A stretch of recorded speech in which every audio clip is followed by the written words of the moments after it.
Du water-polo, il y en aura aussi cet été aux Jeux Olympiques de Paris. 4 mois de préparation encore pour Ugo Fontani, poloiste de l'équipe de France. Il fait partie des 3 athlètes alsaciens de notre feuilleton À eux les Jeux. Ce dimanche, le gardien strasbourgeois est au petit soin pour gérer sa fatigue et garder fraîcheur et motivation. Dossier signé Karine Gélébar, Claire Perrault et Caroline Singer.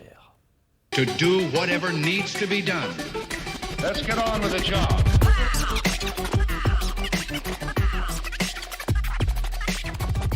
De retour à la maison, après 3 mois d'équipe de France avec les championnats d'Europe et les championnats du monde. Et là, on est reparti au travail avec le club pour espérer aller en finale du championnat de France.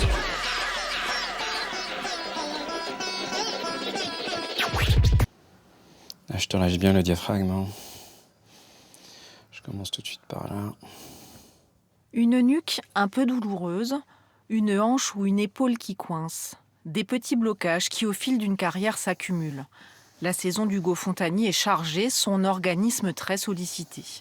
Avec l'ostéopathe qu'il consulte toutes les 2 à 3 semaines, au-delà du soin, il fait de la prévention. Toi, tu te sens comment? Comme je dis, un peu fatigué. Après 2 mois de compétition intense avec l'équipe de France, il faut être à l'écoute des signaux d'usure. Ouais, désolé, s'il y a des trucs qui sont pas très agréables. Hugo, voilà, c'est quelqu'un qui a une très bonne connaissance de son corps, qui est, voilà, d'un point de vue hygiène, de manière globale, gère bien, comment dire, sa carrière. Donc, il est plutôt sensible à tout ça. Mais c'est sûr que, voilà, que ce soit des séances d'ostéo, des séances de kiné, ce sont des choses qui vont faire en sorte que, voilà, lui ait moins de chances de se blesser. Chez nous, les grosses blessures, c'est quand même assez rare.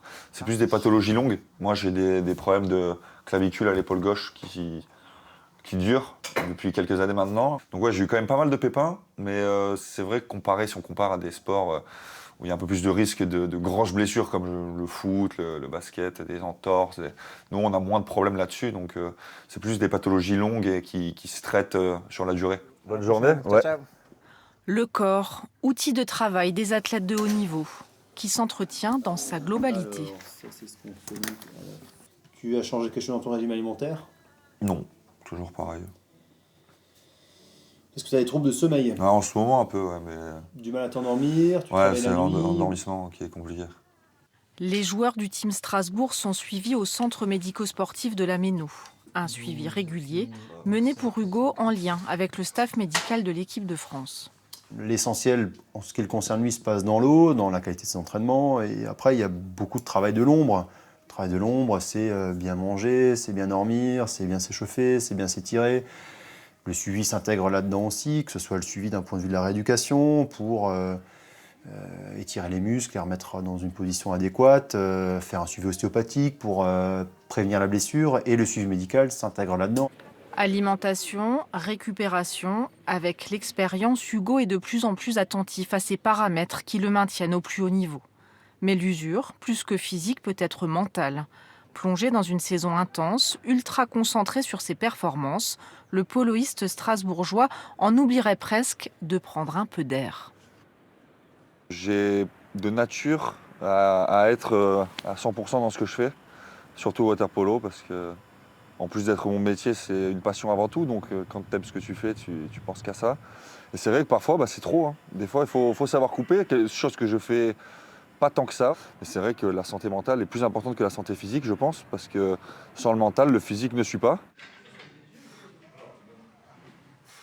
Depuis son retour à Strasbourg, Hugo a retrouvé un groupe lancé à plein régime dans le sprint de la fin de saison. Le team enchaîne 2 à 3 matchs par semaine pour boucler d'ici début mai le championnat de France et doit pouvoir compter sur son gardien et capitaine au top de sa forme.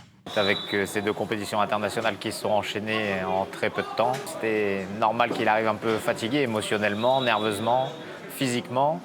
Donc on lui a permis de pouvoir se reposer un petit peu. Et là on l'a récupéré en forme, prêt à en découdre pour la deuxième partie de saison.